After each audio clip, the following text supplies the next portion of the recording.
Si JM, nung bata pa siya, saan nyo ilalagay? 1 to 5? Siyempre sa 5 po. 5? Sa 5. 5 ka din. Kasi, 5 kasi bata pa siya dyan, hindi pa masyado kita yung looks niya pag ano, ganun.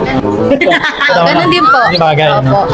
Next, ito yung nasa PBB. Paano nyo iranap yung attractiveness niya dyan? Ay, parang napadila ka. Parang ang sarap ni Jay. Joke lang. Parang, Pogi talaga siya. Basta yung smile niya, nakaka-attractive talaga. okay, ikaw, saan mo siya ilalagay? Saan nyo ilalagay ito? 3. Sa 3? Yes. Number 3 siya. Parang gitna, ano? Next, yung sa ghosting, ito yung buhok niya, yung naka-part way.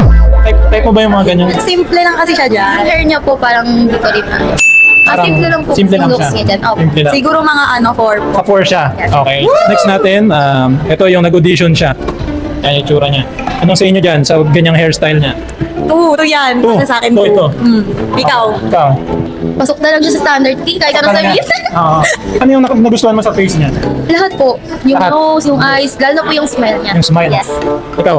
Di ba may nunal po si Yun. JM? Para sa akin, ayun yung nagpapa-attract sa kanya. Yun yung ano mo, parang Opo. gusto mo kagarin. Sorry, chill.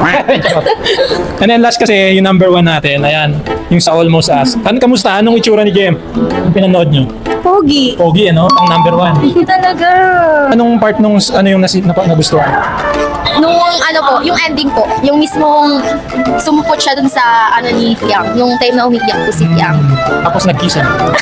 Dream mo rin ba yun? Yung parang umuulan, tapos dadating yung Prince Fantasy ko Charming? lang po yun. Fantasy mo? Opo. Parang piyang lang. Ikaw ba? Fantasy mo rin yan? Ay, sakto lang po. Pero anong say mo sa look ni JM dun sa movie? Okay naman. Ano, nagustuhan ko yung look niya nung nag-training. Hi Modern Pinoy fans! If na-enjoy mo itong video and you want to watch more, click here. And kung gusto mo namang lagi kang updated sa latest happenings sa internet, make sure to leave a like and subscribe sa baba.